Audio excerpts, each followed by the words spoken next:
Շնորհակալություն, հարգելի գործընկերներ, իսկ դուք նկատեցիք, թե ինչպես դուք տեսել ես հարցը վերածվեց, իսկ դու հանրապետական երբևէ տեսել ես հարցին։ Պարոն Թունյան, դուք երբևէ հանրապետական տեսել եք, իսկ ինչ կանտով կա ունեին, իսկ ինչպես էին նրանք, ինչպեսի տեսք ունեին նրանք։ Ուժեղ Հայաստան խմբակցությունը, լինելով իրականում ռեբրենդինգ եղած հանրապետականը, հիմա ուզում է դիստանցավորվել հանրապետական կուսակցությունից, հանրապետականներից եւ մեզ փորձում է կապել հանրապետական կուսակցության հետ այս կամ այն կերպով։ Տիկին Ղարամանյանը ասում է Պապկեն Թունյանի հետ խոսելով ասում է Կարեն Կարապետյանի հետ ինչ կապ ունեք եւ այլն, չենք փոխակերպվի, չենք տեղափոխվի։ Տիկին Ղարամանյան, դուք 5-րդ Քոչանին պատկանող կամ Քոչանից աֆիլացված 5-րդ ալիքից կարող եք տեղափոխվել ըստ էության հանրապետական խմբակցություն, ԿՊ չեք տեղափոխվի, այդ ինչի։ Պրոստը հարցա թե մենք արդյոք կընդունենք ձեզ քաղաքացիական պայմանագրում, թե չենք ընդունի։ Հանրապետական ասեցի, հիշեցի, պարոն Խաչատրյան, Սևակ Խաչատրյանի մասին է խոսքը։ Տնտեսագիտական համալսարանում ձեր ուսանելու տարիներին եք ձեր տնտեսագիտական գիտելիքները ստացել, թե օրինակ պարոն Մարգարյանի թեզի պաշտպանության ընթացքում հայտնի դեպքերի ժամանակ։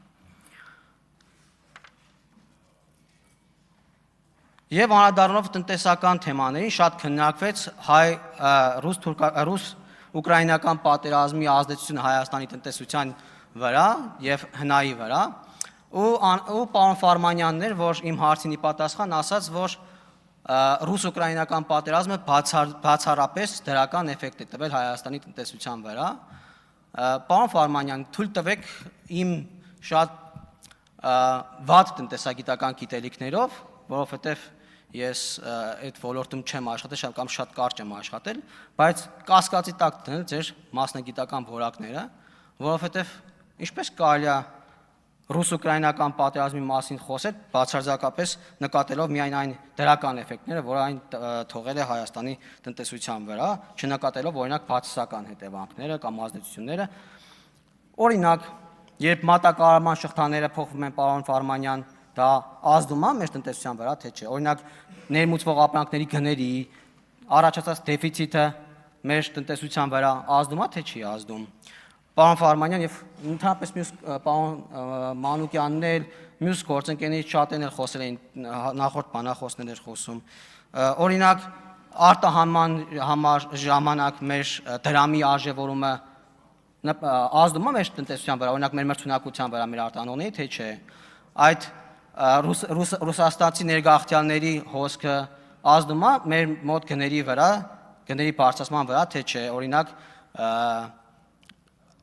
անշարժ գույքի սպասարկման ոլորտի եւ այլն եւ այլն։ Էներգետիկ ոլորտի վրա ազդում է, թե չի ազդում, օրինակ բենզինի, դիզվառելիքի գների վրա ռուս-ուկրաինական պատերազմը ազդում է, թե չի ազդում, իսկ դա ազդում է մեր գյուղատնտեսության վրա, թե չի ազդում, իհարկե ազդում է։ Ինչի մասն է խոսքը։ Ու այդ 12% տնտեսական աճը, որ Հայաստանը գրանցել է, պատահական մանանա չի եղել մեր գլխին թափված, պարոն Նայք եւ Տիկ Նայք։ Այդ մեր էկոնոմիկայի նախարարությունը, մեր տնտեսությունը, մեր կառավարությունը ուղղորդել են այդ հոսքերը Հայաստան։ Այդ բա ոնց Սոմալի չգնացին ռուսները իրենց բիզնեսներով ու իրենց ունեցվածքով հանդերձ։ Իսկ ԵԱՏՄ անդամությունը պայմանա գալու համար, այդ ինչու են ցանկանում Եվրոպա մեկնել ռուսները, Եվրոպան ԵԱՏՄ անդամ է, բա Ադրբեջան ինչի չգնացին, բա Վրաստան ինչի չգնացին, բա ինչու են իրենց ուղղությունը ընտրել Հայաստանը, բա Ղազախստան, Ղրղստան, Տաջիկստան, Միջին Ասիայի երկրներ, ամենաշատը հարաբերական տոկոսով Հայաստանն են նախընտրում այդ ռելոկանտները, ինչի համար, պատահական է, թե կարող է էկոնոմիկայի նախարարությունը, էկոնոմիկայի նախարարը, կառավարությունը համապատասխան միջավայր են ստեղծել, որպեսզի այդ տնտեսական էֆեկտները մենք ունենանք։ Կամ ասում եք, չի ազդել բացական կերպով, օրինակ հացը հատիկի ներմուծման, բուսական յուղի, չգիտեմ, այլ ուրի տարբեր ապրանքատեսակների գծով թանկացումներ, գնաճ, ինֆլյացիա եղել է, թե չի եղել ռուս-ուկրաինական պատերազմի հետևանքով։ Ինչի մասին է խոսքը։ Ակնհայտ է, որ ռուս-ուկրաինական պատերազմը ոչ միայն դրական էֆեկտներ ա տվել Հայաստանի տնտեսությանը, այլ նաև բացասական, որոնք արդյունավետորեն կառավարվել են։ Հիմա ինչու Մոսկվայի կամ Ռուսաստանի մյուս քաղաքների նման մեր բենզալցակայանների մոտ հերթեր չեն կոյանում, որովհետև մեր մոտ կարողացել ենք դիվերսիֆիկացնել մեր ներմուծումները ու ճգնաժամերի առաջ չկանգնեինք։ Ինչպես օրինակ կանգնել էինք զենքի վաճառքի ժամանակ, երբ ավելի ուշացումով սկսեցինք այդ դիվերսիֆիկացիան։ Իդեպ նախորդ անգամ, երբ հարց էի ուղղում պարոն Ֆարմանյանին, խոսեցի ապօրինի գույքի վերադարձման մասին եւ նշեցի, որ չենք հոգնել ու կրկնելու ենք այնքան ու աշխատելու ենք այնքան, մինչև բոլոր թալանացները իրենց թալանը հետ վերադարձնեն պետությանը եւ նշեցի, որ ձեր խմբակցությունից կան այդպիսի մարդիկ, օրինակ պարոն Տարփինյանի հայրը պետքա վերադարձնի, պարոն Գևորգյանի հայրը պետքա վերադարձնի եւ պարոն Ղազնյանի հոր անունը տվեցի, պարոն Ղազնյանը առարկեց, որ իրենց գործը կարճվել է, ես պարոն Ղազնյան ճշտել եմ, այո, պարոն Ղազնյանից գործը կարճվել է, դատախազությունը ամբողջապես հայցից հրաժարվել է եւ ես երբ ուսումնասիրում էի պարոն Ղազնյան նկատեցի, որ քրեական գործով էր կարծեմ դատարանում էր ձեր հայրը, սպասեք, չեք լսում ինչ եմ ասում։ Քրեական գործով էր կարծեմ ձեր հայրը դատարանում էր, որովհետև ապօրինի գույքով դժվար դատարան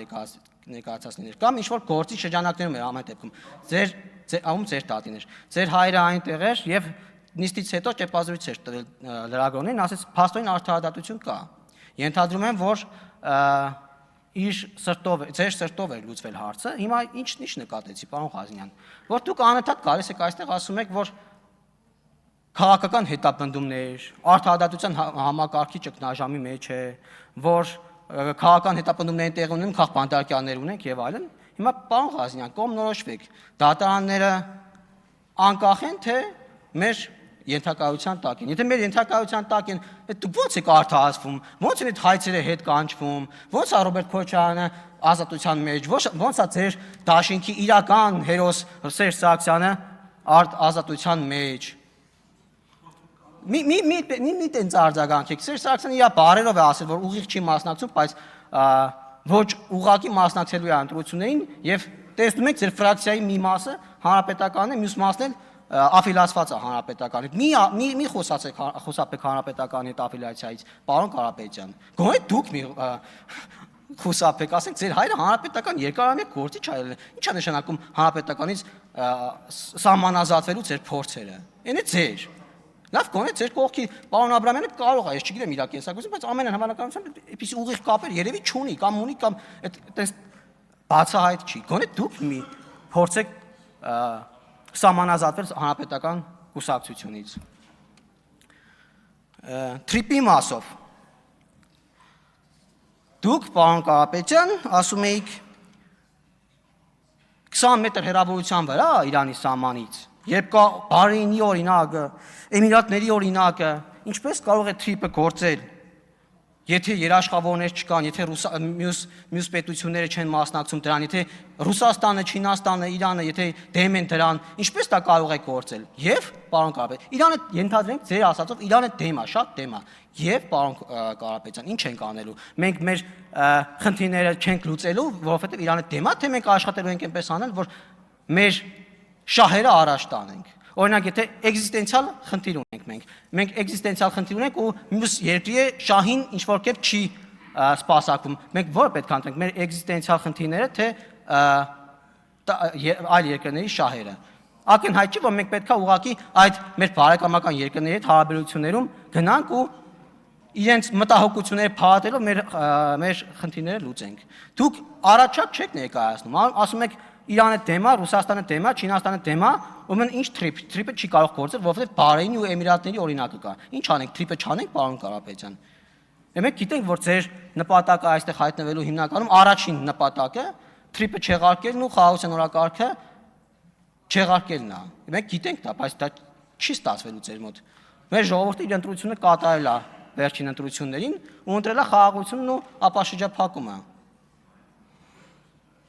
Շնորհակալ եմ։ Հավանիր տեսանյութը եւ բաժանորդագրվիր նորությունները բաց չթողնելու համար։